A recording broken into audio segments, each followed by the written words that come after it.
these old side locks. This is all you get of it. That's completely stripped. Your side plates are gone, your trigger group is gone. All you got is your top tang and the front of your receiver.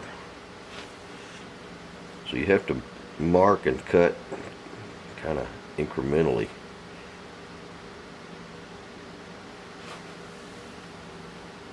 You have to do this in stages. You can see that there's a bevel between this surface and here. It's got this angle. I don't know what that is, about 22 and a half, maybe 20 degrees. So first thing I want to do is clip this off up in here. That's the first thing I'm going to do, is machine this thing off. And that's just going to be kind of a swag mark to start with. And that's going to start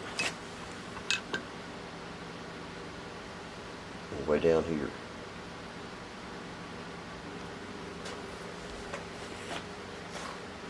I got a little bit of a out of square situation with this because it's touching. It's heavier here than here. I got about, I don't know, 5/6 thousandths gap underneath. I got a gap right in here, so I gotta take a little bit of this off. The reason is I just cut that on a bandsaw. I didn't machine that with anything like I should have.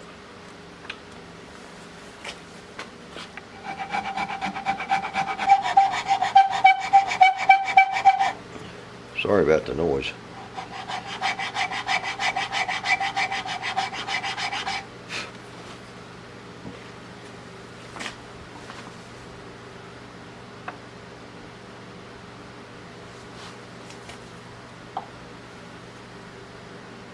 I can't see light underneath this side anymore.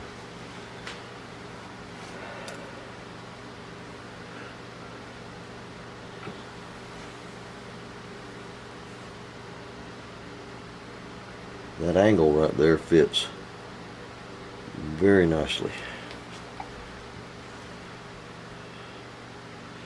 Now I'm going to mill out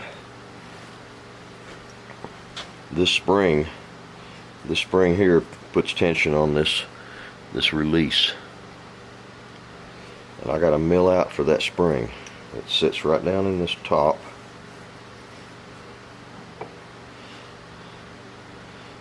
I got to keep this thing in the middle of this center line. Keep my action centered on this blank, and then draw out the spring.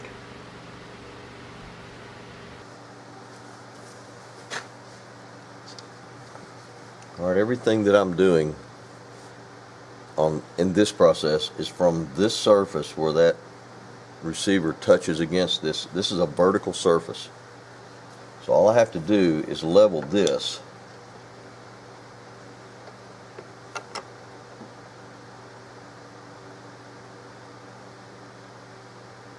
Once I leveled this,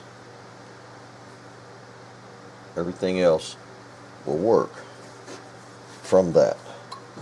And milling out on this angled surface here, that's a whole different animal. But for right now, and I will refer to this again, I'm going to just make a mark where this lip is, and I'm going to make a mark where these jaws are in this jaw vise, and I can put this thing back in here whenever I need to with that mark by itself.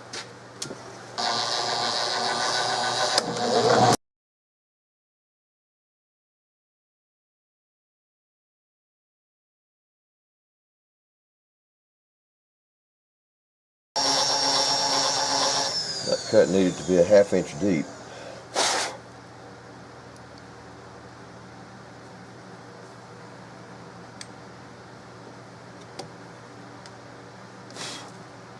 And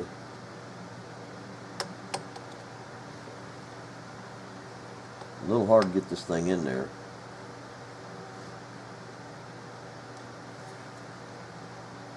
But it is a 1/2 inch deep. Alright, we'll Start there, make some more marks, take a little more out. I'm putting me some little side markers on the top of this thing to keep me centered up. It's hard to figure out where center is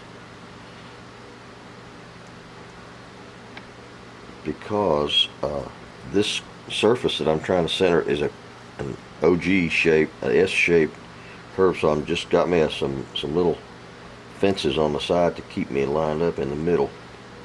I can look down this middle center line and see this tang needs to stay centered back here, but up here it's more difficult. It's something like that. This is going to take a super sharp pencil.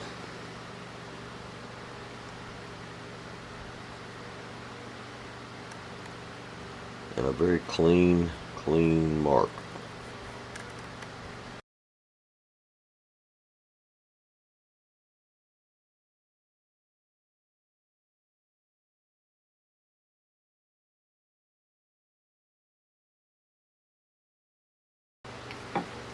If you get this one done right, the rest of it seems to follow pretty good. If you get that off, you're in trouble. Alright. The thickness of this is about 1/8. It's actually heavier than 1/8 in places. But this is a curved surface. So machining that is going to be really touchy. I can get most of it out and then clean it up with a hand chisel is what I'll probably do.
Alright, it looks pretty well centered to me, left and right.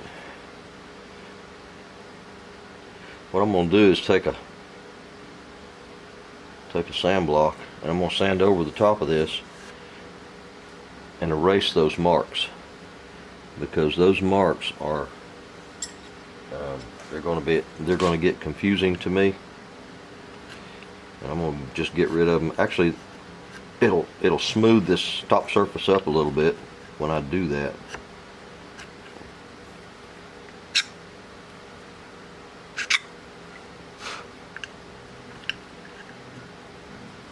And I'll make some new marks.